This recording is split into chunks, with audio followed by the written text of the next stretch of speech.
దేవునికి స్తోత్రం. హల్లెలూయా. ప్రభు స్తోత్రం. హల్లెలూయా.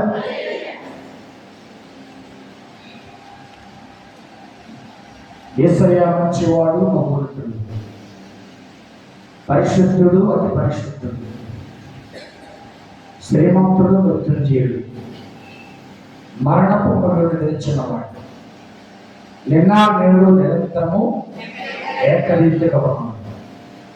ఇలా వర్ణించుకుంటూ వెళితే యేసు ప్రభు వారి నుంచి చాలా గొప్ప విషయాలు మనం మాట్లాడుకోవచ్చు. మనము పాపముల చేతను చెప్పండి చచ్చిన వారు వెళ్ళగా క్రీస్తు క్రీస్తు క్రీస్తు క్రీస్తు ఒక చెప్పండి. అపరాధముల చేతను పాపముల చేతను చచ్చిన వారు అయినప్పుడు క్రీస్తు ఎవరు ఒక చెప్పండి. క్రీస్తు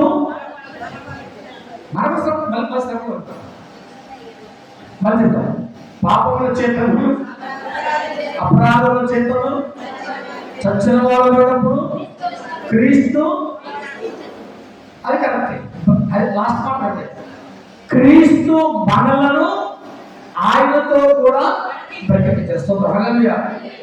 అపరాధముల చేతను పాపముల చేతను చచ్చిన వారు అయినప్పుడు క్రీస్తు మనల్ని ఆయనతో కూడా నడిపించారు కదా. బ్రతికించిన క్రీస్తుని మనం ఆనందిస్తున్నాం.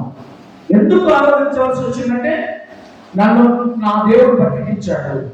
నేను చచ్చిపోయినప్పుడు, నేను పాపంలో ఉన్నప్పుడు నన్ను బ్రతికించాడు. అందుకు దేవునికి మనం స్తోత్రాలు చెప్పాలి. మనం ప్రతిరోజు చక్కని సందేశాలు విన్నాం. ఏ సీజన్ ఆఫ్ రెన్యువల్ అంటే ఈ సీజన్, అంటే ఈ సీజన్ ఏమంటాం మనం తెలుగులో అయ్యా? శ్రమకాలం. సీజన్ అన్నమాట. వసంతకాలం శ్రమకాలం కాదు. సీజన్ ఏమంటాము? సీజన్ అంటే తెలుగు మాట.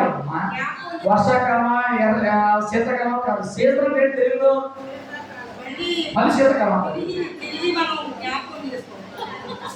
దేవుడి గురించి చెప్పాలండి. అసలు సీజన్ అంటే ఏంటి అది నాకు అర్థం. సెకండరీ నేను నాకు రాకుండా చదువుకున్న పిల్లలు చెప్పండి అమ్మ, సీజన్ అంటే ఏంటి? కాలమా? ఓకే. కాలం అంటే సమ్ టైము. ఈ టైం ఏంటంటే ఈ సీజన్ ఏంటంటే రెన్యువల్, అంటే మనల్ని మనం తిరిగి సమర్పించుకోవటం, లేకపోతే దేవుడి దగ్గర పశ్చాత్తాపడటం. రాత్రి కాలంలో కూడా మనం మంచి సందేశాలు విన్నాం. నేను ఎంతటి వాడను అనేటువంటి మాటను మనం జ్ఞాపకం చేసుకున్నాం. ఈరోజు అదే మాట బైబిల్లో మరొకరు అన్నారు. దావీదు ఏమన్నాడు? అయ్యా, నీవు నన్ను హెచ్చించుటకు నేను ఏర్పాటి వాడు, ఎంతటి వాడు అయినను నీవు నా పక్షంగా ఉండి నా సహాయం చేశావు. ఎన్ని చేసినా నువ్వు నాకు చేసింది కొంచెమే. నేను ఎంతటి వాడను అనే మాట బైబిల్లో బలమైనటువంటి ఇంకో వ్యక్తి అన్నాడు. ఎవరు చెప్పండి?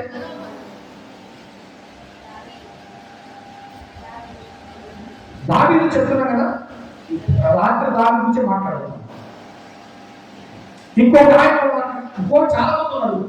నేను ఎంతటి వాడను ప్రభువా అనే వ్యక్తికి ఒక వ్యక్తి ఉన్నారు. అది ఎవరైనా మోషే. మీరు బైబిల్లో గమనించండి, రాజుల మొదలుకుని, ప్రధాన మొదలుకుని, అధికారుల మొదలుకుని, ఎంత రాజ్యాలు లేక రాజ్యాలు పరిపాలించినా దేవుడి దగ్గరకు వచ్చినప్పటికీ నేను ఎంతటి వాడు ప్రభు అన్నవాళ్ళే రాని, ఆయన ఉంది నేను శాసిస్తాను అన్నవాడు ఎవరు కూడా లేదు. ఈరోజు ఎప్పుడు మనము రెన్యువల్ జరుగుతుంది, ఎప్పుడు మనం రెన్యువల్ చేసుకోగలమంటే మనం తగ్గించుకోవడం. బైబిల్ ఉంది, తనను తాను తగ్గించుకునేవాడు హెచ్చించబడను. అంటే తగ్గించుకోవటం వల్ల మనం దేవుడికి దగ్గర అవుతాం అనేది ఒక సందేశం. పాపానికి భయపడటం వల్ల తగ్గించుకుంటాం. ఈ తగ్గించుకోవడానికి మోషే గురించి ఏం మాట్లాడుతున్నాడో మీ అందరూ తెలిసే విషయాన్ని, కానీ దాంట్లో కొన్ని సత్యాలు అతని పశ్చాత్తాపం, అతని రిప్రజెంటేషన్ చెప్తాను. ఒకసారి చూద్దాం. నిర్గమాకాండము 3వ అధ్యాయము, నిర్గమాకాండము 3వ అధ్యాయము 11వ వచనాన్ని చూద్దాం. అందుకు మోషే, నేను ఫరో యొద్దకు వెళ్ళుటకు ఇశ్రాయేలీయులను తోడుకుని పోవడానికి నేను ఎంతటి వాడను ప్రభువా అన్నాడు మోషే. ఎవరు తోడుకు వెళ్ళడానికి? ఇశ్రాయేలీయులు అందరినీ కూడా దేవుని దగ్గరికి తోడుకుని వెళ్ళడానికి నేను ఎంతటి వాడను. చాలా కష్టం. ఒక 20 మందిని ముసలి మీటింగ్ తీసుకెళ్ళడం అంత కష్టం. ఒక 20 మంది యవనస్తులు మీటింగ్ తీసుకెళ్ళడం ఎంత కష్టం. ఒక మీటింగ్కి ఒక 10 మందిని తీసుకెళ్ళడం ఎంత కష్టం. ఈ కష్టాలు జ్ఞాపకం చేసుకుంటే మోషే 6 లక్షల త్రాగుబలాన్ని ఇప్పుడు ఎక్కడ తీసుకువెళ్ళాలి? దేవుడు ఏమంటే ఇశ్రాయేలును సమకూర్చి వాళ్ళందరూ పోగు చేసి ఒకసారి తీసుకుని వచ్చి వాళ్ళందరినీ ఎక్కడ తీసుకురావాలి? కానాను తీసుకువెళ్ళు. ఇది అంత సాధ్యపడి కాదు. ఈ మాట దేవుడు చెప్పిన తర్వాత మోషే అన్నాడు, నా వల్ల కాదేమో, నేను ఎంతటి వాడు ప్రభు అంటాడు.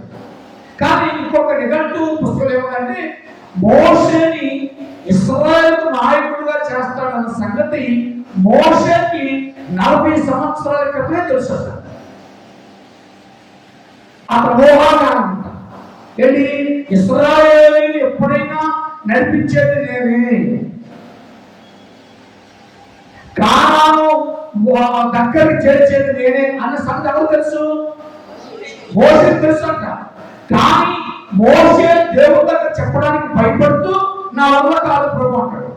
ఇప్పుడు ఈ పాట పాడాలంటుంది, పాడగలవు కానీ వచ్చి పాడటానికి భయం. కొంతమంది చదువుకునే పిల్లలను మనం గమనిస్తే ఇంజనీర్ అవ్వాలి, డాక్టర్ అవ్వాలి అనేది వాళ్ళ కోరుకుంటుంది. మన పిల్లలు మనం ఇంజనీర్ అవుతాము అన్నవాడు ఆ 50 సార్లు, కానీ కోరిక మాత్రం అవ్వాలని. ఇశ్రాయేలుకు నాయకుడు అవ్వాలన్న ఆలోచన ఇష్టం మోషేకు ఉంది, కానీ మోషే దేవుడి మీద బయటపడుతున్నాడు. మోషేని నిర్ణయిస్తే నువ్వు ఈ పని చేయమంటే ఒకేసారి ఒప్పుకోవడం ఎందుకు లేని అని అంటాడు. ఏమంటాడు? నేను ఎంతటి వాడను ప్రభువా అంటాడు. అక్కడ లోకమంది అయితే తనకు తోచిన విధంగా ఉపయోగించినటువంటి తన రక్షణను ఇశ్రాయేలుకు అందించాలి. 6 లక్షల మందికి ఏమందించాలి? రక్షణ అందించాలి. అందుకనే మోషేకు దేవుడు సర్వాధికారాలు ఇచ్చాడు. నీళ్లు కావాలంటే బండలు కొట్టు, నీళ్లు కావాలంటే బండలు కొట్టు, నీకు ఏది కొనుగోడదు, ఏది కొడుతుందని ఆయన చెప్పినటువంటి సందేశాన్ని మనం చూస్తున్నాం. అంటే అయితే తనకు తోచిన విధంగా ఉండాలి అనేది మోషే కోరిక.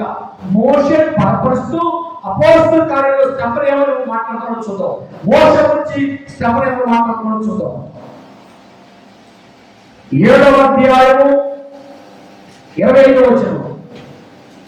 తన ద్వారా తన సహోదరులకు దేవుడు రక్షణ దయచేస్తున్న సంగతి వారు గ్రహించులని అతను తలంచెను, కానీ వారు గ్రహించలేదు.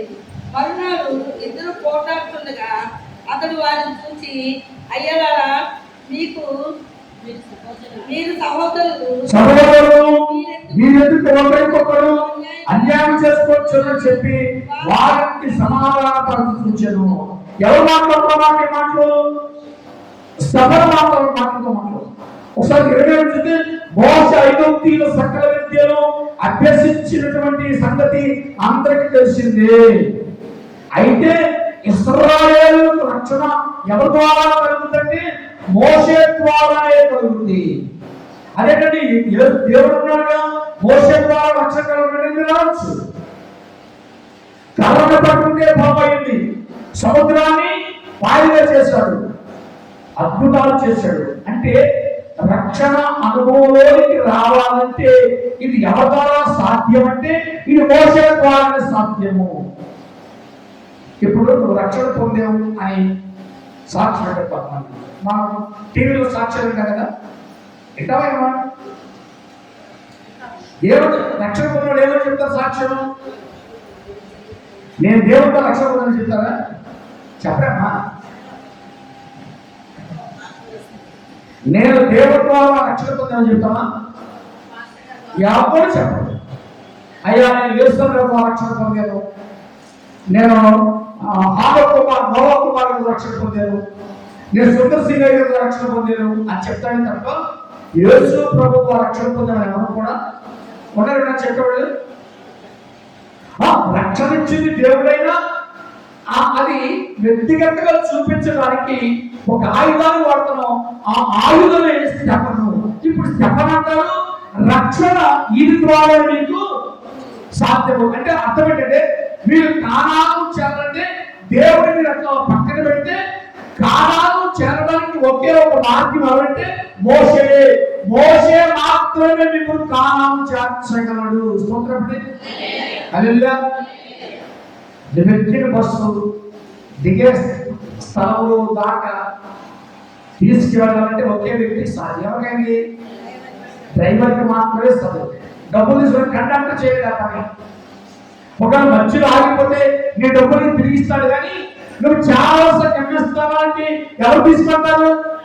బస్సు తీసుకెళ్తూ డ్రైవర్ మాత్రమే తీసుకెళ్ళగలరు. ఇప్పుడు ఇశ్రాయేలుకి నాయకుడు ఎవరు? డ్రైవర్ ఎవరు? రక్షణ ఎవరు వచ్చింది అంటే మోషే ద్వారా రక్షణ వచ్చింది. ఎంత ప్రజలకు రక్షణ ఇచ్చినటువంటి మోషే అంటాడు నేను ఎంతటి వాడను. రక్షణ పరిచినటువంటి మోషే, రక్షణ అనుగ్రహించినటువంటి మోషే, రక్షించినటువంటి మోషే అంటాడు నేను ఎంతటి వాడను ప్రభువా. సో 25 వచ్చును తన ద్వారా తన సహోదరులకు రక్షణ దయచేస్తున్న సంగతి వారు గ్రహించరని అతను తలంచను, వారు గ్రహించలేదు. మోషే ద్వారా రక్షణ కలుగుతుందని ఎవరికి లేదు? సహోదరులు అహరోను లేక ఆలక్ష్యం అనుకుందాం. ఆడిద్దరు ఎందుకు అంతే కదా?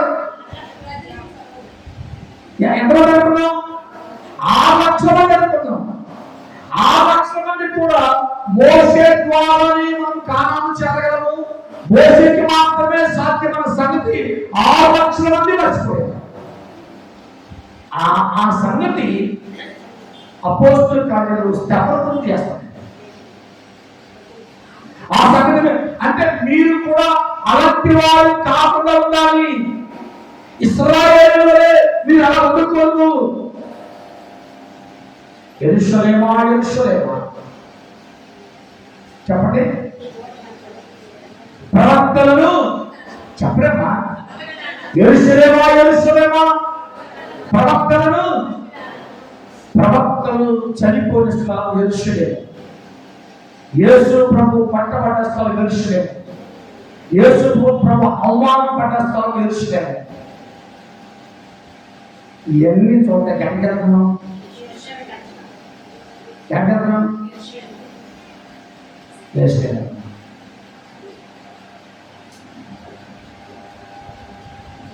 అక్కడ ఎవరు చంపారు?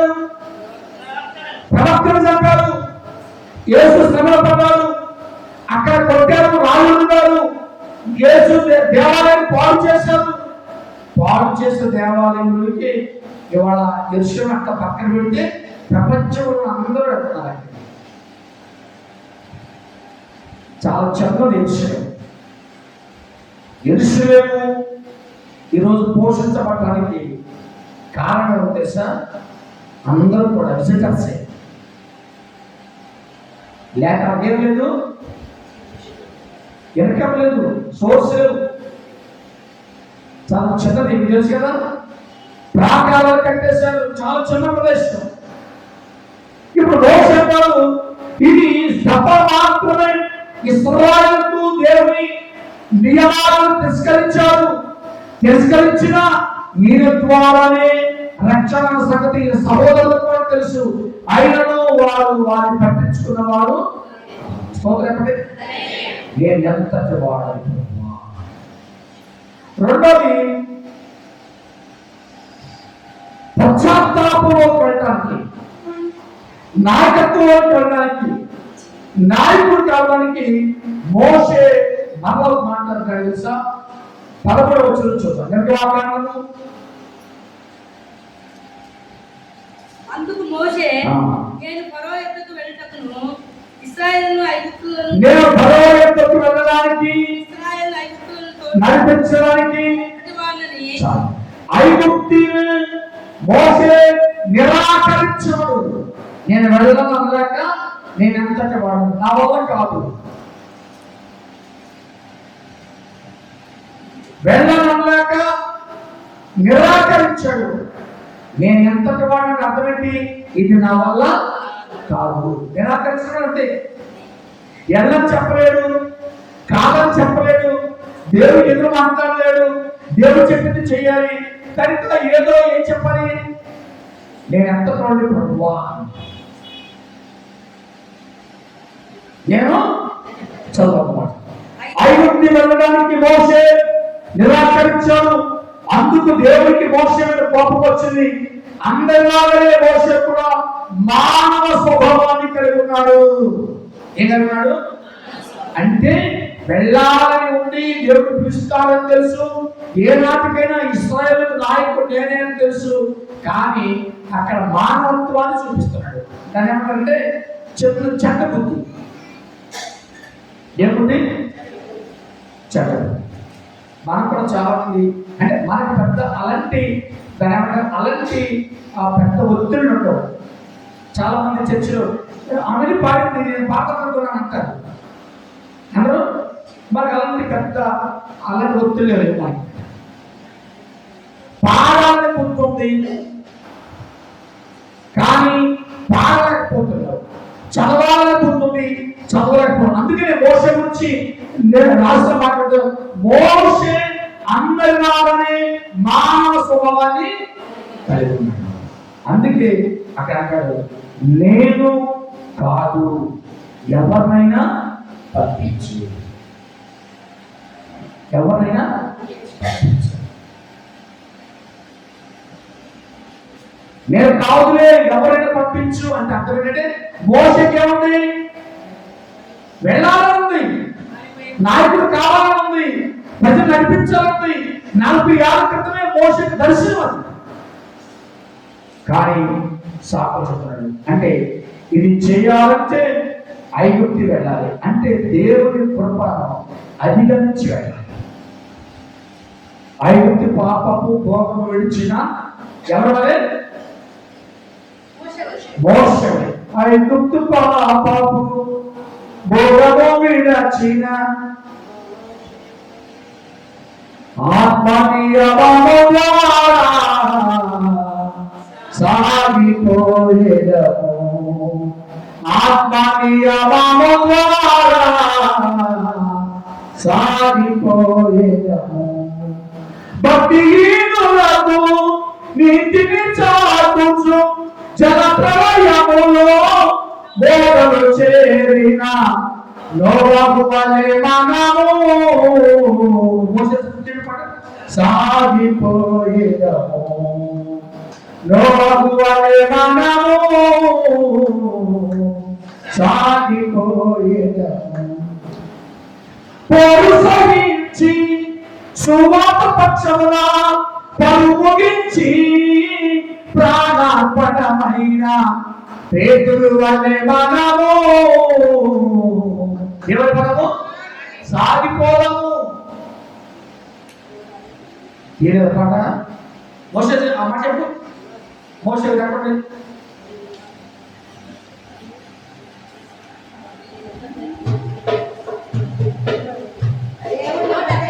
దేవుని ప్రజలతో శ్రమయేరని ఐగుప్తు పాపపు భోగము విడచిన మోషే వలె మనము చాలిపోయేదము. మోషే వలె మనము సాగిపోయేదము. మానవ స్వభావాన్ని కలిగినటువంటి వాడు మోషే.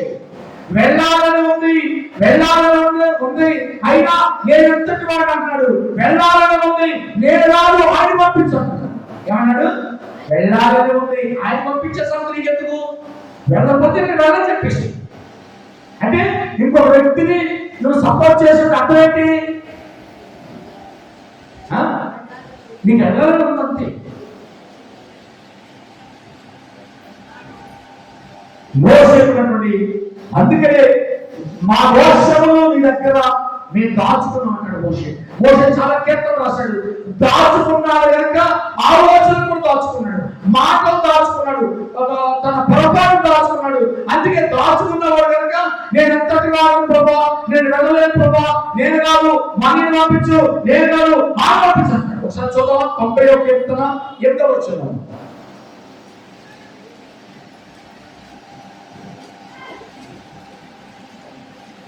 మా దోషములను మా దోషములను నీ ఎదుట ఉంచుకొని ఉన్నావు. ఆ మా ముఖ కాంతిలో ఆ మా రహస్య పాపములు కనబడుచున్నవి. ఆ నీ ఉగ్రతను భరించుచునే ఆ మా దినములన్నీ మా దోషములు నీ దగ్గర ఏం చేసుకున్నాం?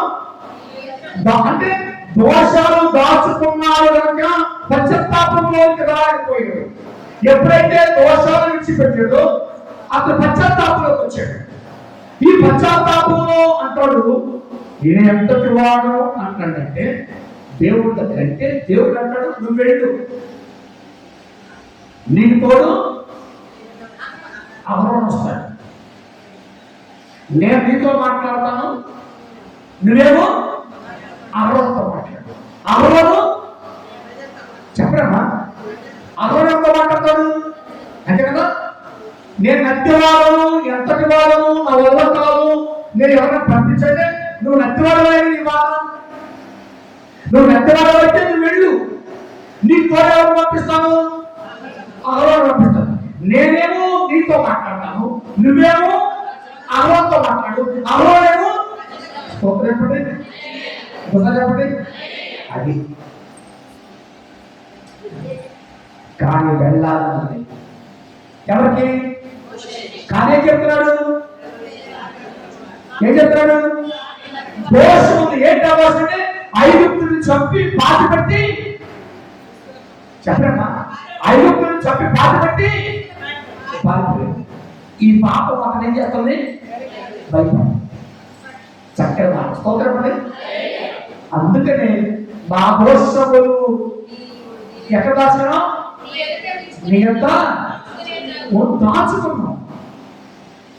నీకు చెప్పాల్సింది చెప్పరా, నీకు ఏదైతే వివరించాలనుకున్నామో అది వివరించరా. వివరించలేదుగా దేవుడి దగ్గర వివరించలేదు, దేవుడి దగ్గర ఒప్పుకోలేదు, దేవుడి దగ్గర రెన్యువల్ అవ్వలేదు, దేవుడి దగ్గర పశ్చాత్తాపడిందంటే అర్థం ఏంటంటే ఇంకా దేవుడికి చెప్పాల్సినవు చెప్పరా. ఏం చేసేవాడిని? దాచుకో. స్తోత్రం చెప్పండి, చెప్పండి. నువ్వు దాచుకో. ఎంతటి వాడు ప్రభు అన్నాడు, నేను రాలే ఆయన పంపించన్నాడు. ఎవరు పంపిస్తే ఒకే మాట చెప్పు, ఒక సంగతి నీకు వద్దు, నువ్వు వెళ్తావా వెళ్ళవా, ఎంత వెళ్ళు, ఒక సంగతి నీకు వద్దు. నేను కాదయ్యా ఆయన వస్తాడు అసలు అందరూ చాలా మంది నేను కాదయ్యా పల్లెటూరులో ప్రసవం మీటింగ్ పిలుస్తాం, ఆ వచ్చిందండి అంటారు. ఆ సంగతి నీకు ఎందుకు? లేదా నా కోళ్ళ వచ్చింది అంటారు, కోళ్ళ సంగతి నీకు ఎందుకు? కోళ్ళ అడిగితేనేమో అత్తమే చెప్పు, అత్త అడిగితేనేమో అసలు ఆ సంగతి నీకు ఎందుకు? నువ్వు వస్తావా రావాలి, కానీ రావాలని ఉంది, కానీ కోళ్ళు ఏమనుకుంటుందో, కోళ్ళకి వెళ్ళాలని ఉంది, అత్త ఏమనుకుంటుందో. అదే తరంలో మోషే అంటే మోషే మానవ ఏమేమన్నాడు? మానవ స్వభావాన్ని కలిగిన. అది చెప్ప ఒకసారి చదువుతారా? నిర్గమ 4:14 చూస్తే అదే దేవుడు చెప్పే మాట. మోషే మీద కోపపడి దేవుడకు నీ అన్నయ్య అహరోను మోషే మీద దేవుడికి ఏమొచ్చింది? రెండులో అవ్వకపోతే, పశ్చాత్తాపడకపోతే, ప్రదర్శించుకోకపోతే, వసంతకాలంలో ఈ సీజన్ లో నువ్వు దేవుని దగ్గర చెప్పకుండా పాపాన్ని దాచుకుంటే, చెప్పవలసింది చెప్పకుండా వ్యక్తమైన వాటిని చెప్పి ఆ అవసరమైనది దాచుకుంటే నీ మీద దేవుడికి వస్తుంది, కోపం వస్తుంది.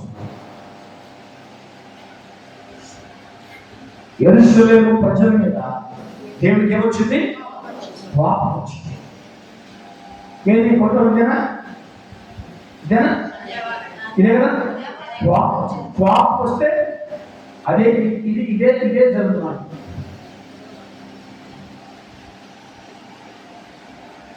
ఇప్పుడు 14వ వచనం చూద్దాం. మోషే మీద కోపపడి మోషే మీద కోపపడి దేవుడకు నీ అన్నయ్య అహరోను లేడా మీ అన్నన్నాడు అహరోను లేడా అహరోను వారితో మాట్లాడగలని నేను ఎరుగుదును. నాకు తెలుసు. మోషే సంగతి నాకు తెలుసు, మిర్యాల సంగతి నాకు తెలుసు, అహరోను సంగతి నాకు తెలుసు.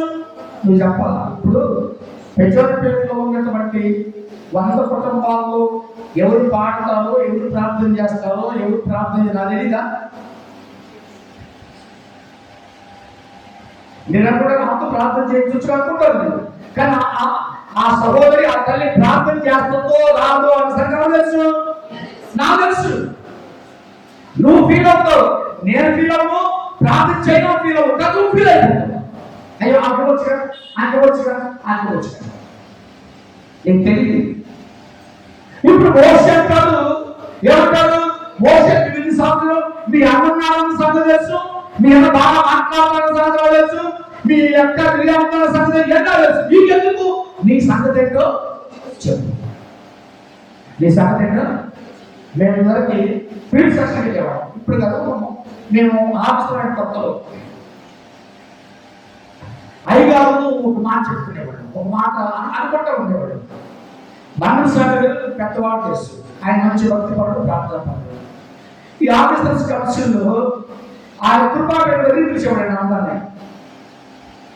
అంటే కృపాపేట దగ్గర పిలిచేవాడే ఆ మీటింగ్ ఏమైనట్టు, ఏమైపోయినట్టు, క్లోజ్ అయిపోయినట్టు. వెనకాల కూర్చోాలంటున్నాడు, ఎవరి బాబు కృపాపేట దగ్గరికి వెళ్ళండి, వెళ్ళకపోతే ఆయన వదలడం. 600 మంది వచ్చే వరకు పిలిచేవాడు ఆయన. ఎంతమంది రావు కృపాపేట దగ్గరికి వచ్చేవాడు. కనుక నీ భోజనం టైం అవుతుందంటే నువ్వు ఎక్కడికి పోవాలి? నువ్వు కృపాపేట దగ్గరికి వస్తే ఆయన ప్రార్థన వదిలేవాడు, లేక వదిలేవాడు కాదంట. పెద్ద చెప్పేవాడు మా దగ్గర సంగతి. ఇప్పుడు నువ్వు మోషే మీ అన్ని సంగతులు చెప్పొద్దు, మీ అక్క సంగతులు చెప్పొద్దు. వాడికి తెలుసు మోషే మాట్లాడతాడన్న సంగతి నాకు బాగా తెలుసు. అందుకని మీరు గమనించలేదు, కొన్నిసార్లు లేటెస్ట్ వచ్చినప్పుడు మంచి సువార్తలు బైబిల్ చదివేవాడు బాగా చదివే బైబిల్ ఇస్తాను, బాగా పాటపడేవాడు పాటిస్తాను. అంటే దాని అర్థం ఏంటంటే వాళ్ళు బాగా చదువుతారని ఒకటైతే మీటింగ్ సక్సెస్ అవుతుందంటే ఒకటి. ఇప్పుడు దేవుని ఆలోచన సక్సెస్ అవ్వాలి. సక్సెస్ అవ్వాలంటే మోసే నాయకుడిగానే ఉండాలి. కానీ అహరోన్ని నీకు ఇస్తాను, నువ్వు తీసుకెళ్ళి. కానీ నీకు మనసులో ఉంది 40 ఏళ్ల క్రితమే వీళ్ళందరినీ నడిపించాలన్న సంగతి నీకు మనసులో ఉంది. ఎందుకు మోసే దాక్కుంటావు? ఎందుకు తప్పించుకోవడం? ఆయన పంపిడు. నేను వెళ్తానంటే నేను పంపిస్తాను. ఒకసారి చూద్దాం.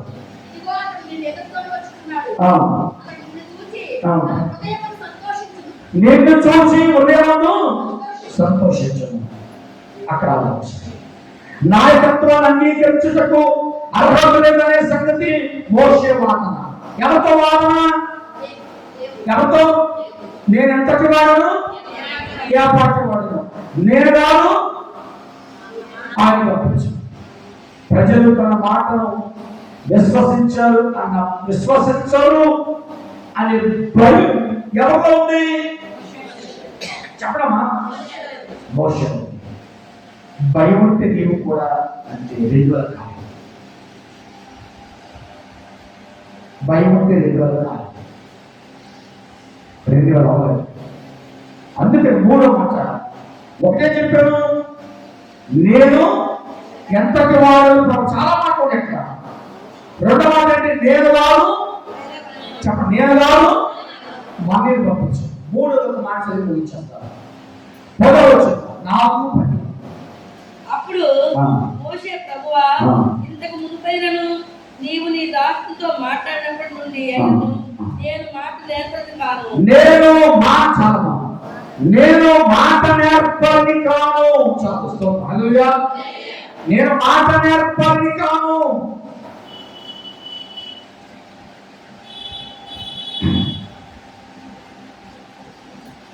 మన మాట మనమే కదా. మా సంఘంలోనైనా మా వాళ్ళందరూ ఎవరు కోరుకుంటారు? ఎవరి కోరుకుంటారు? మాట నేర్పని. నేను ఉదయం మా ఊరు ఫోన్ చేశాడు, బాబా చర్చ కట్టుకున్నాను. చర్చ కట్టుకోవాలి బాబా, మాట ఎందుకు అన్నా. బాబాయ్ నన్ను సంగతి బాబాయ్ యాదన్నా నీకులాగా మైగా చెప్పలేదు అన్నాడు. ఏమన్నాడు? నీకులాగా మైగా చెప్పలేదు అన్నాడు. వాళ్ళ అవివేకం. ఎవరైనా సరే తన సంఘాన్ని కాయగల శక్తి వచ్చాడు. నెత్తోడు గుడ్డోడు చేపలు చెప్పడమ్మా. నెత్తోడు గుడ్డోడు ఆయన పేరేంటి? ఏంటారు అయ్యా? హానుకర్లేడు.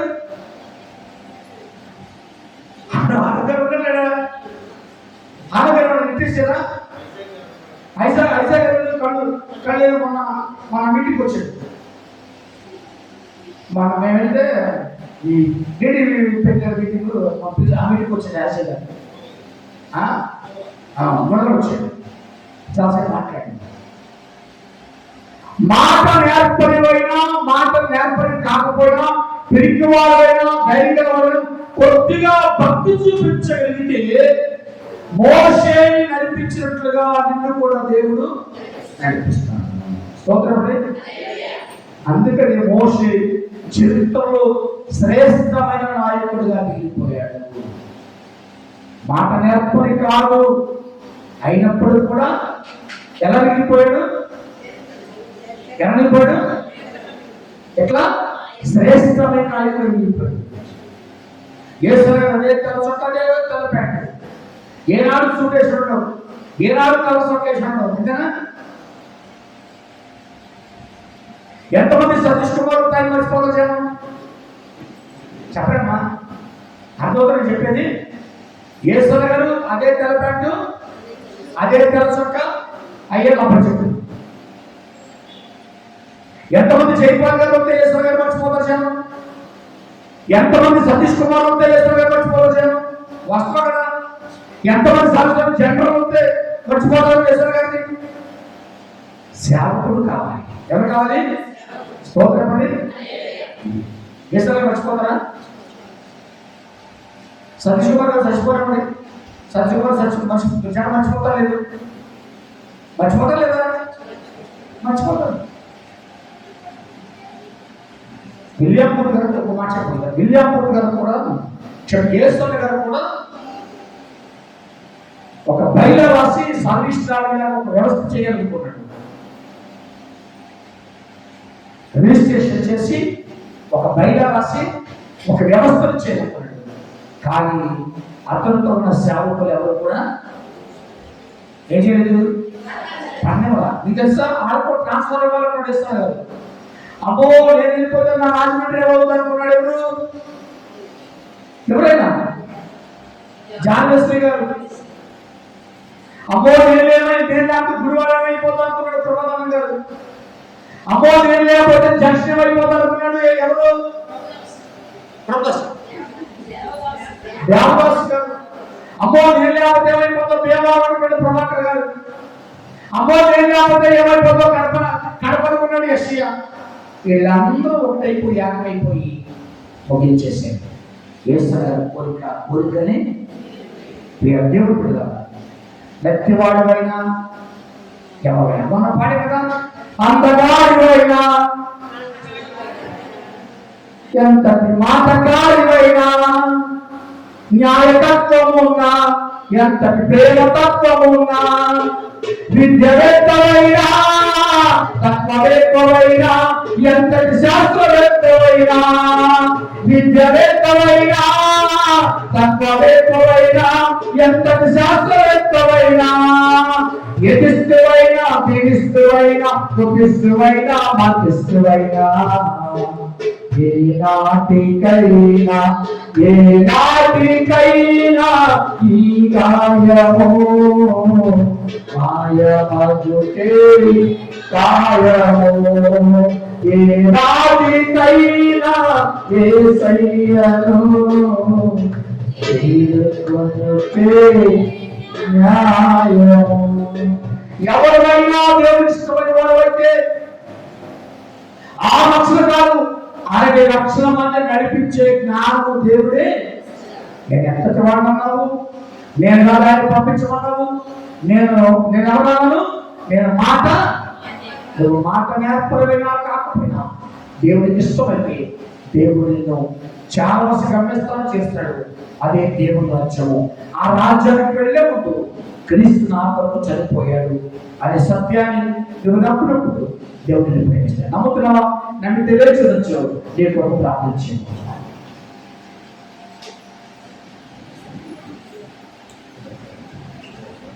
దేవాలకు స్తోత్రాలు చెల్లిస్తున్నాం. మీ మధ్య కొరకు వందనాలు, మీ కృప కొరకు వందనాలు, మీ రాకడ కొరకు వందనాలు, మీ రాజ్యము కొరకు వందనాలు. దేవా, ఈ సీజన్ ప్రతి వాళ్ళు మమ్మల్ని సమర్పించుకోవాలంటే సాకులు మానుకోవాలి ప్రభువా. నేను ఎంతటి వాడైనా నా పక్షంగా